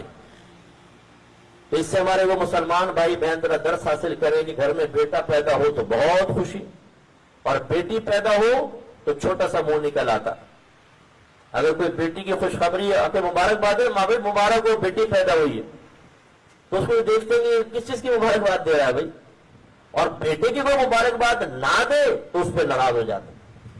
تو بہرحال بیٹے سے خوشی ہوتی ہے، بیٹی سے بھی خوشی ہوتی ہے، خوشی ہونے کا فطری تقاضا ہے، لیکن اصل جو یہاں پر بات بیان ہو رہی ہے کہ بیٹی کے پیدا ہونے پر ناراضگی کا اظہار، یہ کافروں کا طریقہ ہے۔ تو اللہ تعالیٰ نے ان کو ایک طرح سے پہلے تو یہ تنبیہ فرمائی، سمجھایا کہ اللہ کے تو اولاد ہو ہی نہیں سکتی، اور فرض کر لو اگر تم کہتے ہو کہ اولاد ہے تو تم خود سوچو کہ بیٹی اپنے ناپسند کرتے ہو اور اللہ کے لیے کہہ رہے ہو فرشتے اللہ کی بیٹیاں ہیں، تو یہ اللہ کے لیے وہ کیسے پسند کر رہے ہو؟ تو ایک تو یہ بات۔ دوسری نصیحت کہ جب یہ کافر کے گھر میں کوئی بچی پیدا ہوتی ہے، اس کا چہرہ سیاہ پڑ جاتا ہے غم کی وجہ سے، اور منہ چھپاتا پھرتا ہے کہ لوگ کہیں گے آپ کی بیٹی ہوئی۔ اگر کسی کی ایک ہو جائے نا، 2 ہو جائے، 3 ہو جائے، 4 ہو جائے، تو پھر وہ اس کی حالت ایسی ہو جاتی ہے کہ اگر اس کے پاس کوئی آئے گا وہ پوچھے گا اب کیا ہوا، تو وہ شرمندگی محسوس کرتا ہے۔ حالانکہ کس چیز کی شرمندگی؟ یہ اگر بیٹی نہ ہوتی تو آپ اور میں بھی پیدا نہ ہوتے، ہماری ماں بھی تو کسی کی بیٹی ہے نا۔ اور خاص طور پہ ہماری جو بہنیں سن رہی ہیں، خاص طور پر یہ اپنی جنس کی بڑی مخالفت کرتی ہیں۔ اگر کسی بہو کے ہاں ایک دفعہ بیٹی پیدا ہو جائے تو پہلی دفعہ تو تھوڑا سا مروت میں مسکرا دیں گی، لیکن کہیں گے ہم نے کچھ اور سوچا تھا، یعنی آپ کی سوچ کے مطابق بچے پیدا ہوں گے آپ گھر پیٹوں سے۔ بیٹا سوچا تو بیٹا نکلے گا، ٹوئن سوچے تو 2 نکلیں گے، ورنہ بیٹی ہم نے تو سوچا کچھ اور تھا۔ اب اسی سے سوچ لیں کہ آپ کی سوچ کتنی ناقص ہے، اگر اتنی کامل اور پاورفل ہوتی تو لڑکا نہ پیدا ہو جاتا۔ اسی سے اپنی ہم سمجھ لیں اوقات کیا ہے۔ پھر جب دوسری ہوتی ہے، تیسری ہوتی ہے، تو معاذ اللہ ثم معاذ اللہ ایسے سے جملے سنے کہ ارے یہ تو اتنی منحوس لڑکیاں ہی پیدا کرتی چلی جا رہی۔ ارے بھائی اس کے پاس کوئی بٹن لگا ہوا ہے بیٹے کا کہ بیٹی کا، ہر دفعہ بیٹی والا بٹن دبا دیتی ہے؟ پھر تو صحیح تھا کہ اس کو ڈانٹو بھائی کہ بیٹا والا کیوں دبا دیتی؟ اور پھر اس بنا پر اس کو منحوس کہنا۔ اگر بیٹی کی پیدائش پر بہو منحوس ہے تو آپ کی پیدائش پہ آپ کی والدہ کو کیا کہا جائے بتاؤ؟ وہ کیا تھی؟ وہ بڑی مبارک کی مستحق تھی کیونکہ آپ پیدا ہوئی تھی نا، اور ابھی وہ نواسی پیدا ہو گئی یا پوتی پیدا ہو گئی تو آپ ایسی بات ہے، غلط بات ہے، بالکل غلط ہے، ایسا نہیں ہونا چاہیے۔ بچیاں اللہ کی بہت بڑی نعمت ہیں۔ میرے ماشاءاللہ 3 بیٹے لگاتار پیدا ہوئے، پھر چوتھی میری بچی پیدا ہوئی۔ اللہ کا بڑا کرم ہے، اس کے رسول کا کرم ہے، بیٹوں سے زیادہ خوشی ہوئی۔ اور میں نے اپنی بیٹی کا فنکشن بیٹوں سے زیادہ کیا، بہت بڑا میں نے اس کا وہ کیا تھا عقیقہ، اتنا زبردست کیا تھا، اس کی ویڈیو بنا کے رکھی کہ کبھی میری بیٹی دیکھے گی تو اس کو احساس کمتری نہیں ہوگا کہ میرے بھائیوں کا زیادہ کیا اور میرا کم کیا، بلکہ وہ کہے گی دیکھو تمہارا کم کیا تھا اور میرا زیادہ کیا۔ میرے آقا صلی اللہ علیہ وسلم نے ارشاد فرمایا جب تم گھر میں آؤ، اگر لڑکا لڑکی دونوں بچے بچی ہوں، فرمایا جب تم تحفہ دو تو پہلے بیٹی کو دو پھر بیٹے کو دو۔ ایک روایت میں ہے کہ بیٹی کو 2 گنا دو، بیٹے کو سنگل دو۔ میں ہمیشہ عیدی اپنی بیٹی کو ڈبل دیتا ہوں، بچوں کو سنگل دیتا ہوں۔ شور مچاتے ہیں اس پہ کافی، وہ احتجاج ہوتا ہے باقاعدہ، یہ کہ اس کو کیوں ڈبل ملتی ہے؟ نبی کریم نے فرمایا۔ تو یہ بچیاں بہت ہی پیاری ہوتی ہیں، جتنے بھی بیٹے پیدا ہو جائیں آپ کے 100 بیٹے، لیکن نبی کریم صلی اللہ علیہ وسلم نے کہیں یہ نہیں فرمایا جس کے ہاں بیٹا پیدا ہو اس کی اچھی پرورش کرے وہ جنت میں میرے ساتھ ہوگا۔ بیٹی کے بارے میں فرمایا جس کی 3 بیٹیاں ہوں، ایک روایت میں 2 بیٹیاں، ایک روایت میں فرمایا جس کی 1 بیٹی ہو، اور وہ اس کی اچھی تربیت کرے، پال پوس کے جوان کرے، پھر اچھی جگہ اس کا رشتہ کر دے، تو وہ اور میں جنت میں بالکل ایسے ہوں گے جیسے یہ 2 انگلیاں۔ یہ سرکار نے فرمایا۔ اتنی عظیم ہے یہ نعمت، اور اس کی عظمت کی طرف ایک اور میں آپ کو اشارہ کر دوں کہ میرے آقا صلی اللہ علیہ وسلم کی نسل پاک آپ کی بیٹی سے ہی چلی ہے، یہ آپ کا خاصہ ہے۔ آپ کے صاحبزادے تو بہت ہو گئے، ہر شخص کی نسل بیٹوں سے چلتی ہے، اور میرے آقا کی نسل مبارکہ بی بی فاطمہ الزہرا رضی اللہ تعالی عنہا سے چلی ہے۔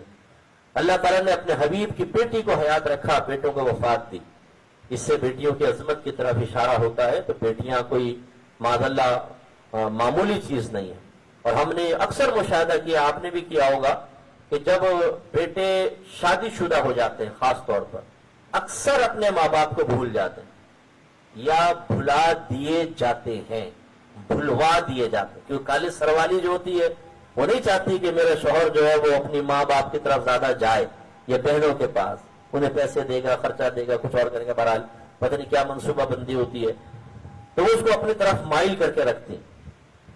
تو بیٹے اکثر اپنے ماں باپ سے کھنچ جاتے ہیں، لیکن بیٹیاں یہ کبھی نہیں کھنچتی۔ اگر ماں بیمار ہو جائے، باپ بیمار، میں نے اکثر دیکھا ہے بیٹیاں تیمارداری کرتی نظر آئیں گی، بیٹے خالی ابا کیسے ہیں، طبیعت خراب، اچھا اللہ تعالیٰ شفا دے، ڈاکٹر کے پاس لے جاؤں گا غائب، باقی پیر وہ دبا رہی ہوں گی، چائے بنا کر دے رہی ہیں، خدمت کر رہی ہیں. اس لیے بیٹیاں کوئی معمولی نہیں ہوتی، ان کی قدر کرنی چاہیے. بس آخری میں بات عرض کر کے ختم کرتا ہوں. اللہ تعالیٰ نے کچھ آیات میں اپنی قدرت کو بیان کیا اور کچھ احسانات یاد دلائے، بس وہ جلدی جلدی میں پڑھ جاتا ہوں، دیکھ لیجئے. 66 آیت میں فرمایا، اور بے شک تمہارے لیے چوپایوں میں جہالت سے علم کی جانب جانے کے سلسلے میں ایک نشانی ہے. چوپایوں میں نشانی ہے کس چیز کی؟ کہ تم جو ابھی جاہل ہو نا، علم کی طرف آ جاؤ، علم کی طرف. اس کا مطلب یہ ہوا کہ جانوروں پہ غور و تفکر کریں گے علم میں اضافہ ہوگا. چڑیا پہ غور کریں، اس کے گھونسلے میں جو چھوٹے چھوٹے بچے ہوتے ہیں، کبھی کسی چڑیا کو آپ نے دیکھا ہے اس نے دانا اگلے دن کے لیے بچا کر رکھا ہو؟ دیکھا کبھی؟ نو. اس کا اللہ پہ توکل اور اعتقاد کس قدر مضبوط ہوتا ہے کہ چھوٹے چھوٹے بچے ہیں، اگر کل ان کو دانا نہ ملے تو مر جائیں، لیکن وہ بڑے اطمینان سے رات گزارتی ہے، اس لیے اس کو یقین ہے کہ جس رب نے آج مجھے دیا وہی کل مجھے دینے پر قدرت رکھتا ہے. کسی کتے کو آپ نے دیکھا ہو کسی ٹھیلے کے نیچے گوشت کا ٹکڑا چھپا کر رکھ رہا ہو؟ نو. اسے جو آج ملے گا کھائے گا، اگلے دن پر پاؤں پھیلا کر سوئے گا. رات میں ان کی بدماشیاں ہوتی ہیں، روڈ پہ گھومتے ہیں، اور اگلے دن پھر وہ اللہ تعالیٰ اس کو رزق عطا فرماتا ہے، آرام سے کھاتا ہے. آپ اونٹ خرید کے لاتے ہیں قربانی کے لیے، گائے لے کر آتے ہیں، جب اس کا جسم کٹتا ہے اس پہ غور کیا کریں. ہم تو کلیجی ڈھونڈ رہے ہوتے ہیں، کلیجی یہ نکال لیتے. بھائی تھوڑا غور کر لیں، اللہ نے نظام کیسا بنایا اس کے جسم کے اندر، دیکھے تو صحیح. اپنا تو پھاڑ کے دیکھ نہیں سکتے، کم از کم گائے گائے دیکھ لیں. بھائی ایسا ہی ہوگا تقریباً ہمارے اندر بھی، کیسا اللہ تعالیٰ نے بنایا ہو. ایک ایک چیز میں اللہ کی صنعت. اور اللہ تعالیٰ فرماتا ہے، اور وہ ایک نشانی اللہ نے بیان فرمائی، اور ایک نشانی یہ ہے کہ ہم تمہیں اس چیز میں سے پلاتے ہیں جو ان کے پیٹ میں ہے، گوبر اور خون کے درمیان سے پینے والوں کے لیے گلے سے آسانی سے نیچے اترتا ہوا خالص دودھ. شہزاد بھائی کا بڑا کرم ہے، مجھے خالص دودھ پلا دیتے ہیں ہمارے شہزاد بھائی. اللہ کے کاروبار میں بہت برکت اور ترقیاں عطا فرمائے. کتنے پیارے انداز سے اللہ نے بیان فرمایا. بھینس میں، گائے میں گوبر بھی ہے، اندر خون بھی ہے، لیکن جب دودھ نکلتا ہے کسی چیز کا اثر نظر آتا ہے اس میں. کتنا صاف ستھرا دودھ، بالکل صاف شفاف. وہ الگ بات ہے کہ پانی ملا ملا کے ہم دھندلا کر دیتے ہیں، وہ ہماری شرارت ہے، ورنہ خالص دودھ. اور اتنا پینے کے اندر کتنا آسان. مجھے تو اللہ کرم میں بڑی رغبت ہے، اللہ کا بڑا شکر ہے. میں مدینہ گیا تو وہ اونٹنی کا اونٹ ہوتا ہے، وہ دودھ ہوتا ہے وہاں پہ اونٹنی کا بعض وادیوں میں، اور وہ بڑا ہارڈ دودھ ہوتا ہے. جس کا میدا کمزور اس کو تو موشن لگ جاتا ہے. میں 10 پیالے پی جاتا ہوں، بڑے بڑے پیالے.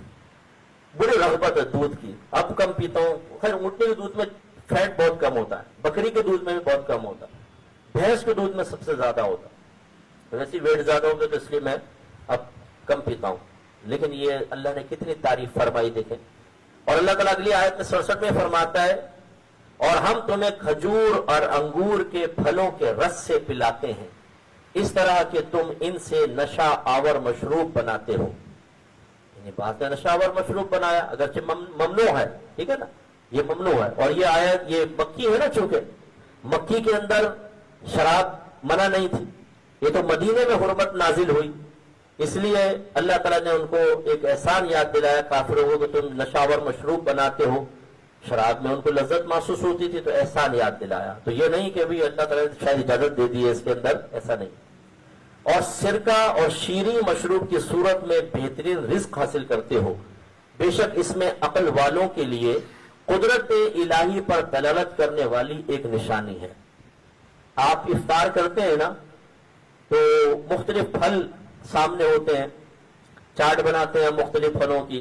غور کریں ذرا، آم، آڑو، خوبانی، تربوز، خربوزہ، انگور تو خیر آج کل نہیں چل رہا ہے، چیری وغیرہ. یہ آپ ایک ہی باغ میں اگا دیں، سب ایک جیسا پانی، ایک جیسی کھاد ہے. لیکن اللہ تعالیٰ نے ہر درخت میں ایک آٹومیٹک فیکٹری لگائی ہے.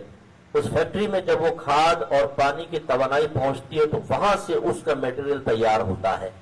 آم کے درخت میں آم ہی لگے گا، سیب نہیں لگے گا. سیب کے درخت میں سیب لگے گا. اور اس کا ذائقہ دیکھیں مختلف. تو جب آم کھائیں تو ذرا اس پہ غور کر لیں. تربوز کو دیکھیں کیسے اللہ نے بنایا, خصوصاً کنوں کا بھی دیکھا کریں, کنوں کو کاٹے نا کیسے اس میں بیجوں کی ترتیب ہے. ہم تو خوب مزے لے کے کھاتے رہتے ہیں, غور نہیں کرتے. اور آخری آیت جس کے اوپر یہ سورہ نحل کا نام رکھا گیا, شہد کی مکھی. اللہ تعالیٰ فرماتا ہے اور تمہارے رب نے شہد کی مکھی کو الہام فرمایا کہ پہاڑوں, درختوں اور انسانوں کی رہائش گاہوں میں اپنا چھتا بنا, پھر کڑوے, پھیکے اور میٹھے ہر قسم کے پھل میں سے کھا, اور پھر حصول شہد کے لیے اپنے رب کے الہام کردہ راستے طے کر جو تیرے لیے نرم و آسان کر دیے گئے ہیں. اس کے پیٹ سے ایک مشروب بنام شہد, سرخ, سفید اور زرد مختلف رنگوں کی نکلتی ہے جس میں لوگوں کے لیے شفا ہے. بے شک اس میں غور و فکر کرنے والی قوم کے لیے ایک نشانی ہے. وہ نشانی کفار کے لیے تو یہ ہے بہت بڑی نشانی کہ جو رب اتنا حکیم ہے اس کی عبادت کرو نا, کیا تم دوسروں کی عبادت کرتے ہو. اور ہم مسلمان جب کبھی آپ نے شہد کھایا ہو تو دیکھیں یہ مکھی کے پیٹ سے نکلتا ہے, اور کتنا زبردست. اللہ سرکار نے ارشاد فرمایا کہ شہد میں ہر مرض کی شفا ہے. ایک کلونجی کے بارے میں فرمایا اس میں ہر مرض کی شفا ہے موت کے سوا. تیسرا ہجامہ فرمایا کہ 70 بیماریوں کا اس میں علاج. ہم اکثر ان چیزوں کو اوائڈ کرتے ہیں, اور یہ میں آپ کو مشورہ نہیں دے رہا, اپنے ایک ڈاکٹر دوست کے بارے میں بتا رہا ہوں. وہ یو ایس اے میں ہوتے ہیں, شاید ابھی ہو سکتا ہے سن بھی رہے ہوں کہ شہد جو ہے جو چھوٹی مکھی کا ہوتا ہے اس میں وہ میٹھا نہیں ہوتا جو شوگر پیشنٹ کو نقصان پہنچائے. سمجھ نہیں آیا. اسی طرح جو پھلوں میں شکر ہوتی ہے یہ نقصان کا باعث نہیں ہوتی ڈائبیٹک پیشنٹس کے لیے. یہ الگ شکر ہے, الگ قسم کی ہے. جو یہ ہم چینی کھاتے ہیں نا یہ نقصان کا باعث, جو گنے سے بنتی خاص طور پہ یہ نقصان کا باعث ہے. باقی استعمال کر سکتے ہیں, اور وہ بہت ہی ماشاءاللہ اس فن کے ماہر ڈاکٹر ہیں جن کے بارے میں بتا رہا ہوں. ایک اور بھی ان کا تعارف ہے, وہ پیش نہیں کر رہا ہوں, لیکن یہ ہے بہت اچھے ماہر ڈاکٹر ہیں. تو اس لیے پھل وغیرہ میں جو شوگر ہوتی ہے وہ نقصان کا باعث نہیں ہوتی. اور شہد خاص طور پہ جو ایک علاج جو ڈائبیٹک پیشنٹ کے لیے بتایا جاتا ہے کہ صبح نہار منہ 1 چمچہ شہد اور اس میں 12-14 دانے کلونجی کے ڈال لیں, اور وہ ڈال کر اس کو پھر منہ میں لے کے چبائیں اس کو اچھی طریقے سے. کلونجی وہ دانتوں سے پسے گی تو اس کی اپنی ایک تاثیر ہوتی ہے, اور پھر یہ آپ اس کو نگل لیں تو یہ شوگر میں نفع دیتی ہے. لیکن میں پہلے آپ کو کہہ رہا ہوں, میں آپ کو مشورہ نہیں دے رہا, جو مجھے بتایا اور میں اس کو کرتا ہوں تو پھر وہ میں نے آپ کو بتا دیا. یہ میں اس لیے کہہ رہا ہوں کہ اللہ نہ کرے اگر آپ کریں اور کوئی الٹا ہو جاتا آپ نے مفتی صاحب آپ نے مروایا ہمیں, اسی لیے میں کہہ نہیں رہا ہوں کہ میں مشورہ دے رہا ہوں آپ کو, میں خود کرتا ہوں بہرحال یہ, اور میں نے اس کا فائدہ محسوس کیا ہے. اللہ تعالیٰ سے دعا ہے کہ رب کریم ہمیں عمل کی توفیق عطا فرمائے. بسم اللہ الرحمن الرحیم, الحمدللہ رب العالمین والصلاة والسلام علی سید الانبیاء والمرسلین. یا ارحم الراحمین, جو کچھ ہم نے سنا اس کو ذہن میں محفوظ رکھنے, دوسروں تک پہنچانے کی توفیق عطا فرما. اے مالک مولا ہم سب کو نیک پرہیزگار متقی بنا دے, ہمیں گناہوں سے نفرت عطا فرما, نیکیوں سے پیار عطا فرما دے. اے مالک مولا ہمیں عبادات پر استقامت عطا فرما, ہمیں موت سے پہلے پہلے اپنی قبر کو جنت کے باغوں میں سے باغ بنانے والے اعمال اختیار کرنے کی توفیق و ہمت عطا فرما دے. اپنی قبر کو جہنم کے گڑھوں میں سے گڑھا بنانے والے اعمال چھوڑ دینے کی توفیق و ہمت عطا فرما. اے مالک مولا ہم سب کے لیے آخرت کا راستہ بے حد آسان فرما دے. اے مالک ہمارے گھر والوں کو بھی نمازی بنا دے, انہیں روزہ رکھنے کی توفیق عطا فرما. ہمارے گھر کی خواتین کو پردہ کرنے کی توفیق عطا فرما. ہمیں گھر میں بہت ہی خوبصورت ماحول بنانے کی توفیق عطا فرما جو ہماری آنے والی نسلوں کے لیے بہترین رول ماڈل بن جائے. ہمیں آپس میں جھگڑے فتنہ فساد سے محفوظ فرما, پیار محبت الفت اتحاد سے رہنے کی توفیق عطا فرما. اے مالک مولا ہماری اولادوں کو نیک بنا, پرہیزگار بنا, انہیں ہر بری عادت بری صحبت سے محفوظ فرما, انہیں ہماری آنکھوں کے ٹھنڈک بنا کر رکھ. اے اللہ تعالیٰ ان کو دینی اور دنیاوی عافیت کے ساتھ ترقیاں عطا فرما. اے مالک مولا جس طرح ہم سب یہاں جمع ہوئے جنت الفردوس میں اپنے حبیب کریم صلی اللہ علیہ وسلم کے مبارک قدموں میں دائمی طور پہ جمع ہونے کی توفیق عطا فرمانا. صلی اللہ تعالی علی خیر خلقہ و نور عرشہ سیدنا و مولانا محمد وعلی آلہ وصحبه اجمعین برحمتک یا ارحم الراحمین.